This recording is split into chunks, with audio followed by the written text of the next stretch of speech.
emhlabeni namalanga ami aseyabala.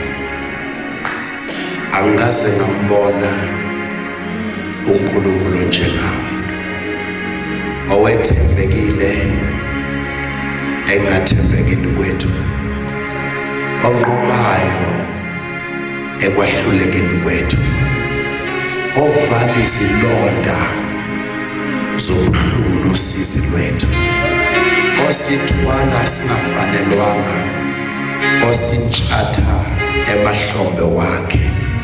Athe uMose, I flew with you on the eagle's wings, over the rivers and over the oceans, over the mountain tips and the mountain tops. I am your God.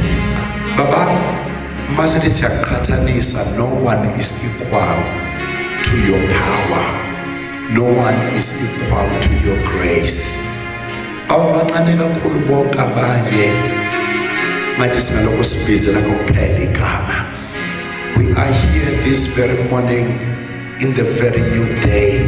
Kwabanye kuhlwile kumnyama, kwabanye kuyakhanya.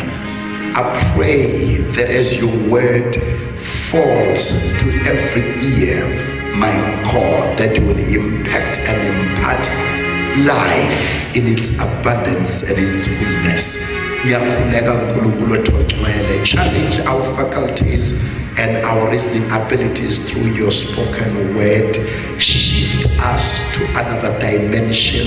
Take us to another level. Umthandazo wethu ukuba nawe nsuku zonke. Yenza indlela ngoKristu Jesu inkosi yamakhosi. Ibandla lonke lithi amen. Amen. Singamshayela uNkulunkulu izandla bazalwane.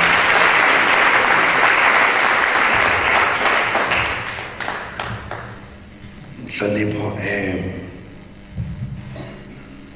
enkulu kakhulu, very remarkable, quantum and volume of respect and honor. Angihloniphe kakhulu uMdaka Mabaso, the wheel or the steering wheel of Ecclesia, leadership yonke yakhe uMabaso, also in particular leadership yonke, wonderful, powerful, dynamic servants of God who have spoken ahead and before me. Omama bonke bakhona, obaba zintombi neinsizwa, in a dynamic name, powerful name, the name of Christ Jesus, who is my Lord and personal Savior. Ibandla lonke lithi amen. A wonderful worship team, our keyboard player, media crew, bonke bazalwane abakhona endlini in a special way.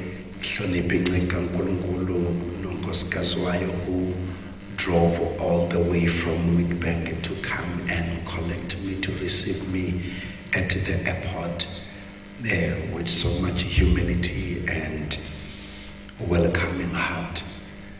Thank you so much, man of God, nonkosikazi wakho, to find time and come to receive me. Amen. Angazi mina ngizothini, the servants of God have spoken so much, have preached too much. I'm thrilled, blessed to my socks, and blessed indeed. I'm hloniphe intwana yam, my beloved son, Prophet J.F. Baloyi. Thank you, son, for coming. And abazane bonke basebandleni engikhonzisa kule khishoni siyabonga. Why not turn your Bibles with me to the book of Mark, the 16th chapter. Mhlambe asifunde futhi Mark chapter 9 bese sivula futhi Mark chapter 16. Let's do chapter 9 and chapter 16. I'll only take 2 verses and see how far God takes us from there. Ukhona sevulile Mark chapter 16 ivesi angikunikeze uverse number 12. Incwadi kaMarko chapter 16 verse 12. Emva kwalokho wabonakala ngesinye isimo kwababili kubo bebahamba beya emaphandleni. Afterward, he appeared to two of his disciples in a different form while they were still walking about in the county. Emva kwalezo zinsuku waziveza ngesinye isimo kubafundi besahamba. Bengifisa ukukhuluma kithi ngesihloko nje sithi he appeared in a different form. Akanayo iform eyi-one yokuvela. He is a God of many forms, depending on the appetite of those who seek him. I'm sure no one is offended indlela enengibheke ngayo nami ngiyamanga. I'm sure. Test from the verse number chapter number 9 ugakhe uMark bese ungifundela uverse number 8.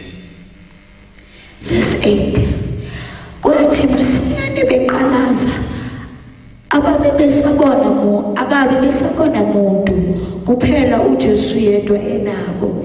Suddenly when they looked again, they saw nobody else but Christ and him alone.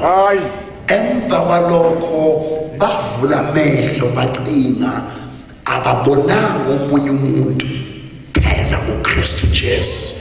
Inkosi bosise ukufundwa kwezilayo ibandla lonke lithi amen. Like I have said, the servants of God have spoken bountifully, have given more than enough. Myself, I am bubbling, boiling. Ukuthi mangwele eThekwini ngiyabeka eceleni lezami ngithatheleze zengqebu zenkosi nami ngisebenze. But I'll give you a few things to thank God for our gathering. I want us to take note before to in the book of Mark, the 16th chapter. It is a day of resurrection. It is Bible afterwards. Emva kwalezo zinto alukwazi ukuthi emva kwalezo zinto zingeke izinto ezenzeke before the after. So meaning they are ingredients that propels the author to say after those things. What are those things? Number one, after